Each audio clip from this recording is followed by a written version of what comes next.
ఓం శ్రీ మాత్రే నమః. శ్రీ గురుభ్యో నమః. మన ఛానల్లోకి స్వాగతం. ముందుగా కుంభరాశి వారందరికీ నమస్కారం అండి. ఇక జ్యోతిష్య శాస్త్రం ప్రకారం జ్యోతిష్య చక్రంలోని 11వ రాశి అయిన కుంభరాశి వారి యొక్క జీవితంలో ఈ 2026 సంవత్సరం మే 1వ తారీఖున శుక్రవారం రోజున ఎంతో మహిమాన్వితమైన వైశాఖ పౌర్ణమి.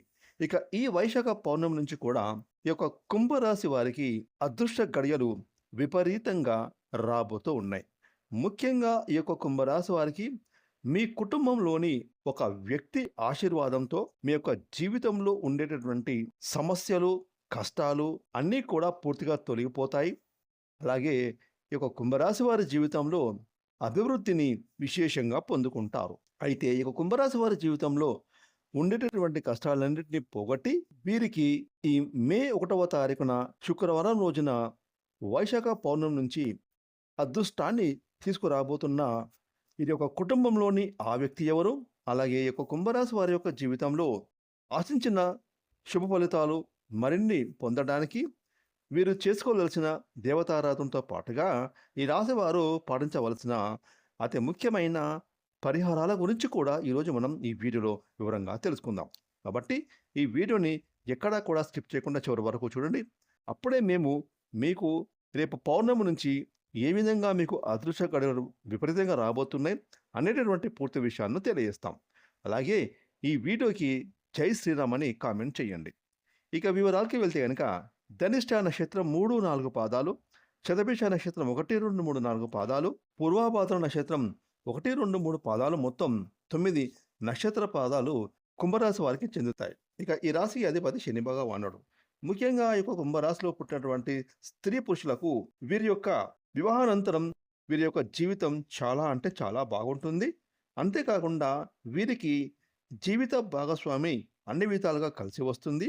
ఇక ఈ కుంభరాశి వారికి అందమైన కళాత్మకమైన వస్తువులను సేకరించడం, అదేవిధంగా మంచి వస్త్రధారణ చేసుకోవడం చాలా ఇష్టం. కుంభరాశి వారు ఎక్కువగా ఇంటి భోజనానికి అలాగే రుచికరమైన ఆహారాన్ని తినడానికి ఇష్టపడతారు. ఇక ఈ కుంభరాశి వారు పని మీద అంటే చేసే పని మీద అలసిపోకుండా ఓపికతో, ఓర్పుతో కష్టపడేటటువంటి మనస్తత్వాన్ని అధికంగా కలిగి ఉంటారు. అలాగే ఈ కుంభరాశి వారికి సహనం ఎక్కువగా ఉంటుంది.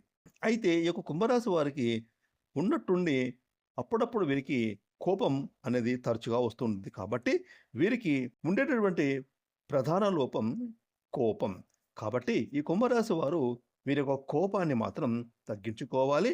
లేదంటే మునుముందు లేనిపోని అడ్డంకులు, ఆటంకాలు జీవితంలో పైకి వచ్చేటటువంటి సందర్భాలు నష్టపోతారు. కాబట్టి ఈ కుంభరాశి వారు ముఖ్యంగా వీరి యొక్క కోపాన్ని అదుపులో పెట్టుకోవాలి. ఇక ఈ కుంభరాశి వారు ప్రేమకు లొంగిపోతారు. అలాగే కుటుంబం అన్నా, కుటుంబ సభ్యులన్నా ఈ కుంభరాశి వారికి అపారమైన ప్రేమను చూపిస్తారు. ఇక ఈ రాశి వారు ఎంతటి కార్యాన్నైనా సరే సులభంగా పూర్తి చేయగలిగేటటువంటి శక్తి సామర్థ్యాన్ని అధికంగా కలిగి ఉంటారు. ఇక ఆర్థిక పరంగా చూసుకుంటే కుంభరాశి వారికి అదృష్టం ఎక్కువగానే ఉంటుందని చెప్పుకోవాలి. ముఖ్యంగా కుంభరాశి వారికి డబ్బుకు ఎటువంటి లోటు అనేది ఉండదు. కాకపోతే ఈ కుంభరాశి వారు విలాసవంతంగా ధనాన్ని వృధాగా ఖర్చు చేసే స్వభావాన్ని కలిగి ఉంటారు. కాబట్టి కుంభరాశి వారు డబ్బులను పొదుపు చేయాలి. భవిష్యత్తు గురించి డబ్బును వీరు పెట్టుబడి రూపంలో కానీ, సేవింగ్స్లో కానీ డబ్బును పొదుపు చేసేటటువంటి సూత్రాన్ని ఈ కుంభరాశి వారు పాటించాలి. ఇక ఈ యొక్క కుంభరాశి వారికి ఈ సమయంలో ఎవరైతే వ్యాపారాలు చేస్తున్నారో వారికి అద్భుతంగా ఉండబోతోంది. ఉద్యోగస్తులకు పని భారం తగ్గుతుంది. వీరికి అప్పగించిన పనులను సకాలంలో పూర్తి చేస్తారు. అలాగే ఈ యొక్క కుంభరాశికి చెందిన ఉద్యోగస్తులకు ఈ పౌర్ణమి తర్వాత ఈ మే నెలలో చక్కగా వీరికి ప్రమోషన్ వచ్చే సూచనలు కనిపిస్తున్నాయి. అలాగే వీరి యొక్క జీతాలు పెరుగుతాయి. ఆర్థిక పరంగా వీరు అద్భుతంగా నిలదొక్కుంటారు. ఇక కుంభరాశి వారికి ఈ సమయంలో ప్రేమ వ్యవహారాలు చాలా చక్కగా కలిసి రాబోతున్నాయి. అంటే వీరు ప్రేమించిన వ్యక్తితో వీరికి పెళ్లి కుదిరే అవకాశాలు పుష్కలంగా కనిపిస్తున్నాయి. ఇక విద్యాపరంగా చూసుకుంటే విద్యార్థులకు మే మాసంలో కుంభరాశికి చెందిన విద్యార్థులకు అద్భుతంగా ఉండబోతోంది. వీరు చదివిన చదువులకు అలాగే ఏదైతే వీరు ఎగ్జామ్స్లో పాస్ అయ్యారో ఆ మార్కులతో వీరికి చక్కటి కాలేజీల్లో చక్కగా వీరికి సీట్ రాబోతోంది. వీరి విద్యా జీవితం కూడా అద్భుతంగా ఉండబోతోంది.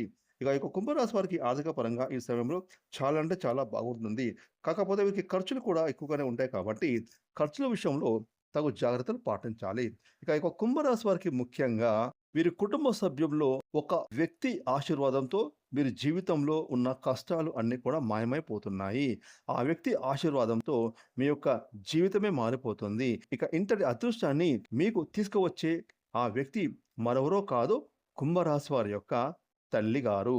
ఇక ముఖ్యంగా ఈ యొక్క కుంభరాశి జాతకులు మీ యొక్క తల్లిగారి ఆశీర్వాదాన్ని మీరు ఈ మే 1వ తారీఖున శుక్రవారం రోజున వైశాఖ పౌర్ణమి రోజున ఆమె యొక్క ఆశీర్వాదాన్ని మీరు తీసుకొని, అంటే ఉదయం లేవగానే తలారా స్నానం చేసి, ముఖ్యంగా మీ యొక్క తల్లిగారి పాదాలకు నమస్కారం పెట్టి, మీకుండేటటువంటి ఏవైతే ప్రాబ్లమ్స్ ఉన్నాయో అవన్నీ మనసులో అనుకొని, ఆ ప్రాబ్లమ్స్ అన్నీ తొలగిపోవాలి. అలాగే నేను చేసే ప్రతి పని కూడా నాకు కలిసి రావాలి. వృత్తి, ఉద్యోగం, వ్యాపారం రీత్యా నేను చేసే ప్రతి పని కూడా ఎటువంటి అడ్డంకులు, ఆటంకాలు లేకుండా నాకు సక్సెస్‌లు సాధించాలి. అలాగే ఆర్థిక పరంగా నేను నిలదొక్కుకోవాలి అని మనస్ఫూర్తిగా మీ తల్లిగారి పాదాలకు నమస్కరించి, భవిష్యత్తులో ఉన్నత స్థానాలకు చేరుకునేలాగా ఆమెను ఆశీర్వదించేలా కోరుకోండి. ఇక ఆమె నిండు మనసుతో మిమ్మల్ని ఆశీర్వదించడం వల్ల మీరు ఖచ్చితంగా ఉన్నత స్థానాలకు చేరుకుంటారు. అంతేకాకుండా కుటుంబంలో ఉండేటటువంటి ఆర్థిక ఇబ్బందులు, సమస్యలు అన్నీ కూడా తొలగిపోతాయి. జీవితంలో అభివృద్ధి అనేది అద్భుతంగా కనిపిస్తుంది. కాబట్టి కుంభరాశి వారి యొక్క తల్లి యొక్క ఆశీర్వాదాన్ని మీరు మర్చిపోకుండా ఈ మే 1వ తారీఖున శుక్రవారం రోజున వైశాఖ పౌర్ణమి రోజున మాత్రం మీ యొక్క తల్లిగారి యొక్క ఆశీర్వాదాన్ని తీసుకోండి. మీ జీవితంలో విశేషమైన అదృష్టాన్ని పొందుకోండి. కుంభరాశి వారి జీవితంలో ఆశించిన శుభ ఫలితాలు మరిన్ని పొందుకోవడానికి మీరు పాటించవలసిన పరిహారాలు: ప్రతి సోమవారం ఆ శివయ్యకు రుద్రాభిషేకం చేయించుకోవాలి. అలాగే ప్రతిరోజు సూర్య నమస్కారాలు చేయాలి. ఆదిత్య హృదయం పఠించాలి. గోమాతకు ఆహారాన్ని మీ చేతులతో అందించాలి. ముఖ్యంగా కుంభరాశి వారు శుక్రవారం రోజున అమ్మవారిని తలుచుకొని ఒక ముత్తైదువకు తాంబూలాన్ని ఇవ్వండి. ఈ విధమైన పరిహారాలు మీరు గనుక పాటించడం వల్ల కుంభరాశి వారి జీవితంలో ఆశించిన శుభ ఫలితాలు మరిన్ని పొందుకుంటారు. చూసారు కదండి, కుంభరాశి వారికి ఈ మే 1వ తారీఖున వైశాఖ పౌర్ణమి రోజున ఎవరి ఆశీర్వాదంతో మీకు కుంభరాశి వారి జీవితంలో కష్టాలన్నీ కూడా తొలగిపోయి మీ జీవితంలో ఆశించినటువంటి అదృష్టాన్ని తీసుకువచ్చే ఆ వ్యక్తి ఎవరో అనే విషయాన్నితో పాటుగా మీరు చేసుకోవలసిన దేవతారాధన, అలాగే పాటించవలసిన పరిహారం గురించి తెలుసుకున్నారు కదా. ఈ వీడియోని లైక్ చేయండి, షేర్ చేయండి. అలాగే ఇప్పటివరకు మీరు కనుక మన ఛానల్‌ని సబ్స్క్రైబ్ చేసుకోకపోతే ఇప్పుడే సబ్స్క్రైబ్ చేసుకొని ప్రక్కన వచ్చిన ఆల్ బెల్ ఐకాన్‌ని యాక్టివేట్ చేసినట్లయితే మేము చేసే మరిన్ని ఇలాంటి లేటెస్ట్ వీడియోలు ముందుగానే మీకు నోటిఫికేషన్ వస్తాయి. Thanks for watching.